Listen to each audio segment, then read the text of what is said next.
thunderstorms also expected to continue over parts of Johannesburg today. Well, there's this common around this time of the year. Let's unpack it further. We're going to be joined via Zoom by Professor Guy Midgley, the Acting Director of the School for Climate Studies at Stellenbosch University. Prof Guy, good afternoon. Thanks for your time with us here on the SABC at this hour and for joining in on this conversation. Thanks for having me, Diesel. I just want to look at the weather phenomenon, adverse weather conditions also in various parts of the country. And given what's transpiring, how concerned should we be? Well, I think it's of enormous concern, not only in this country, but around the world, that we're getting more and more extreme events. I mean, there's flooding in Europe, wildfires, and various other things happening all around the world. In Australia, we've got extreme events as well going on. And this is really the first signs of how we come face to face with the outcome of not controlling our fossil fuel emissions and our changing of the Earth's global energy balance. We are starting to encounter this through these extreme events. Prof, thank you for that, because I now want to look at South Africa's response to these extreme weather events and how we're faring. Where are some of the gaps that also exist at this juncture?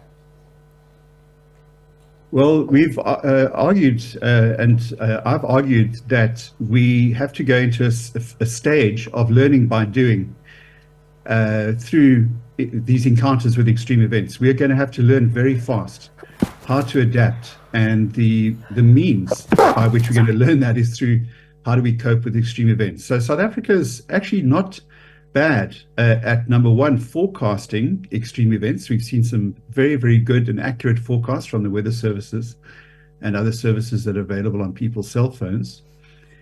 But and we've also been, we are reasonably good at responding. That varies across the country according to capacity.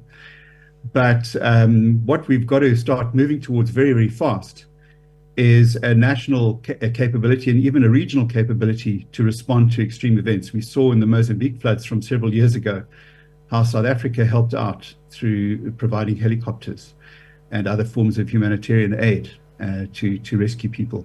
Mm. But these are things that we're going to increasingly face. It's not going to go away. It's going to increase in intensity and frequency, and we have to be ready.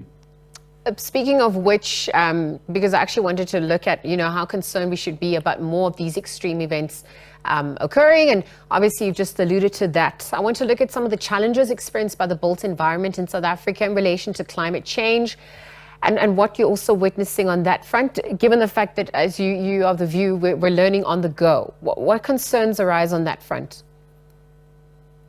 Well, with cities and urban developments, we have to learn how to make infrastructure more resilient, how to build roads and bridges in ways that they become less vulnerable to extreme events. We have to reduce the impacts of heat waves and heat island effects and heat domes on parts of the country. There are many, many solutions that we can employ, including nature-based solutions, such as the planting of trees in cities and greening up cities. That is a very, very good way of reducing, the energy at the ground level and getting the trees to evaporate the energy off.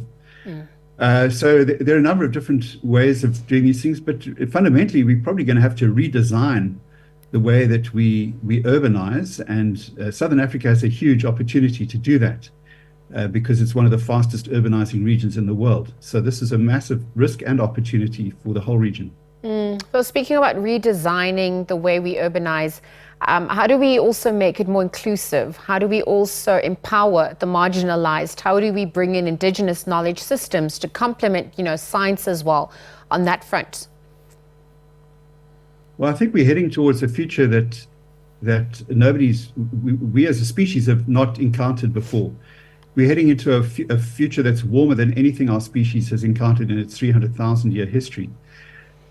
So we've got to come up with where we can use indigenous and local knowledge. Fantastic, but we've building new cities and building new ways of integrating cities is going to be something we have to really learn fast.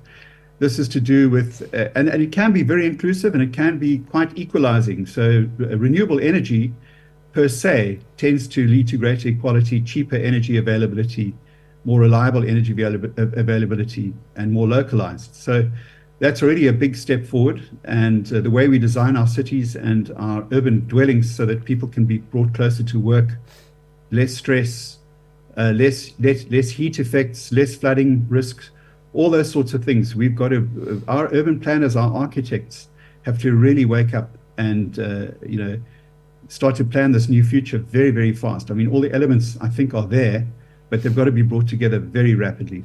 What about what was discussed at COP28? We see a lot of pledges. Some of the view that it's more tokenistic than realistic. Some are also calling for, that loss and damage fund, given what first world countries have basically contributed to more developing countries. I wonder how you'd weigh in on that, given the threats to the quality of life, human health, the economy at large, as we look at ways to innovate, but also compensate.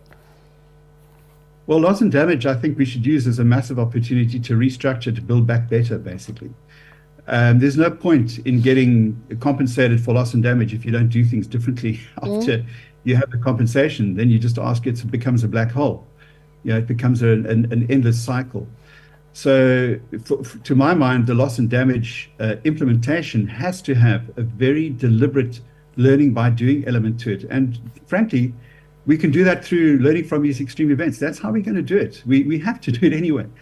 So, and that will help us to adapt to the longer term changes at the same time. But we also have to get ahead of the loss and damage. We have to start anticipating and planning better as a region. And that is a real paradigm shift in the way that we engage with energy, the way that we engage with the resources that supply our cities. Most Africans will be living in cities by the middle of the century and certainly towards the end of the century. So it's a very, very different world.